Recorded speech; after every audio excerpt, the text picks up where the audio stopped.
नमस्कार। हिंदी साहित्य की ऑनलाइन कक्षा में आपका स्वागत है। आज हम अध्ययन करने जा रहे हैं गद्य की विधाएं और ये टॉपिक स्नातक द्वितीय वर्ष हिंदी साहित्य के छात्राओं के लिए है। गद्य की विधाओं के क्रम में आज हम अध्ययन करेंगे रेखाचित्र और संस्मरण का।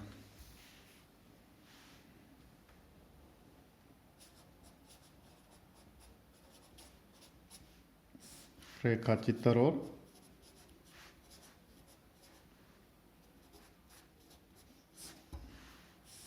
संस्मरण का।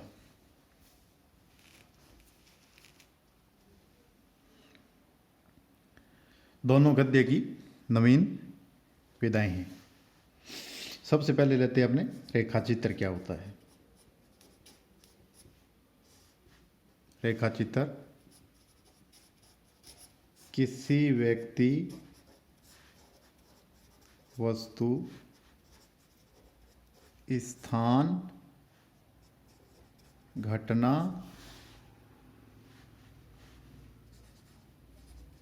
दृश्य,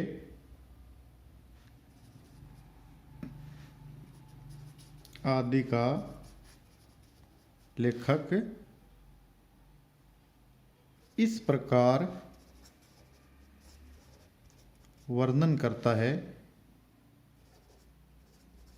कि पाठक के मन पर उसका चित्र अंकित हो जाता है।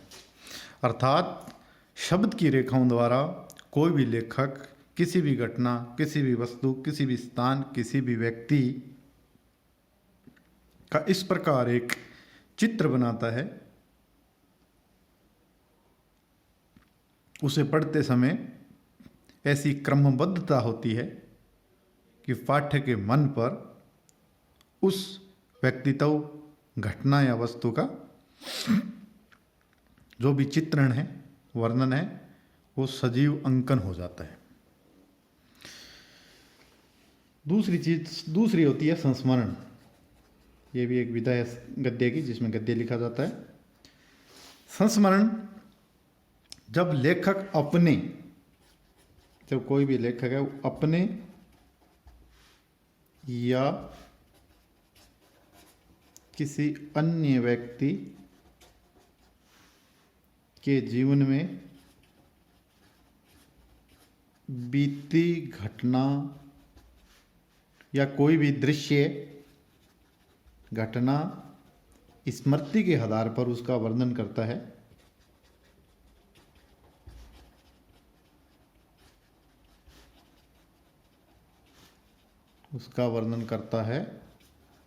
तो वो क्या कहलाता है? संस्मरण। अर्थात कोई भी लेखक अपने या अपने संपर्क में आए हुए अतीत की किसी भी घटना, किसी भी व्यक्ति का वर्णन स्मृति के आधार पर करता है, तो वो रचना क्या कहलाती है? संस्मरण कहलाती है। अब दोनों में हम अंतर देखेंगे तो ये बातें और आपके स्पष्ट हो जाएगी। रेखाचित्र और संस्मरण में क्या अंतर है? रेखाचित्र है वो अतीत, वर्तमान व भविष्य का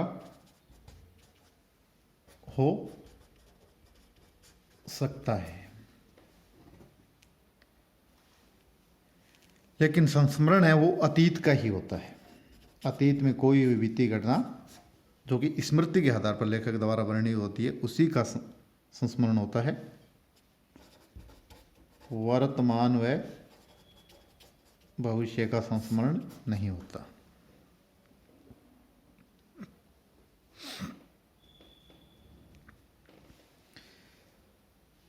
रेखाचित्र में क्या होता है? कल्पना का सहारा लिया जाता है, कल्पना का सहारा। संस्मरण में वास्तव में जो बीती हुई बातें होती है, वास्तव में बीती हुई बातें या घटित बातों का ही वर्णन किया जाता है, कल्पना का सहारा नहीं लिया जाता।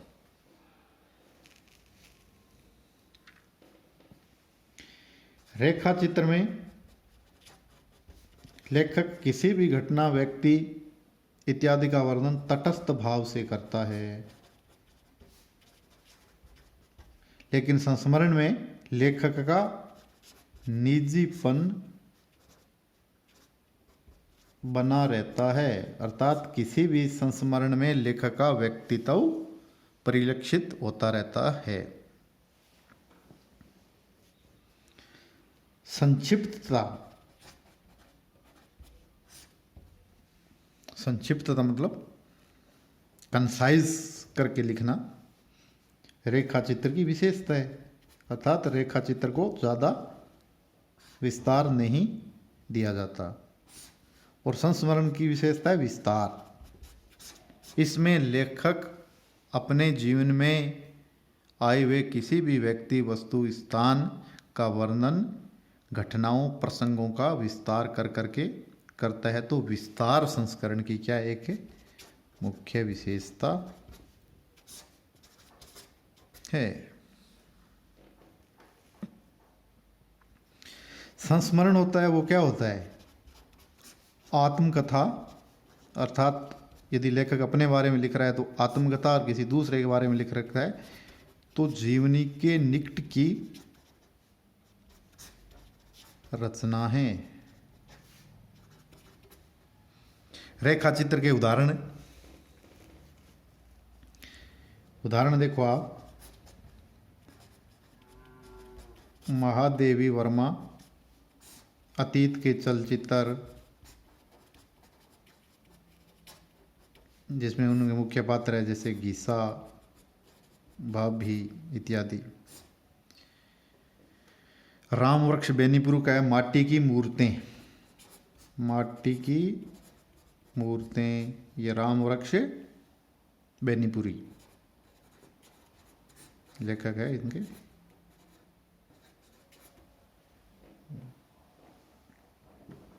संस्मरण का उदाहरण देखो। महादेवी वर्मा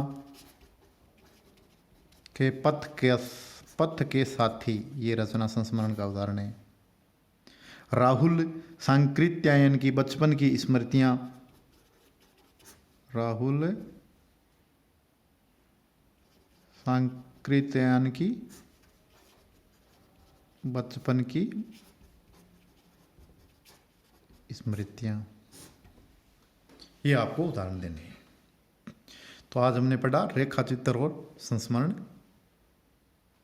दोनों गद्य की नवीन विधाएं हैं। रेखा चित्र किसको कहते हैं, संस्मरण किसको कहते हैं, इसमें मूलभूत अंतर क्या है, दो उदाहरण क्या है। परीक्षा की दृष्टि से अत्यंत इंपॉर्टेंट है। रेखा चित्र और संस्मरण में अंतर बताते हुए दो रचनाओं के उदाहरण दो।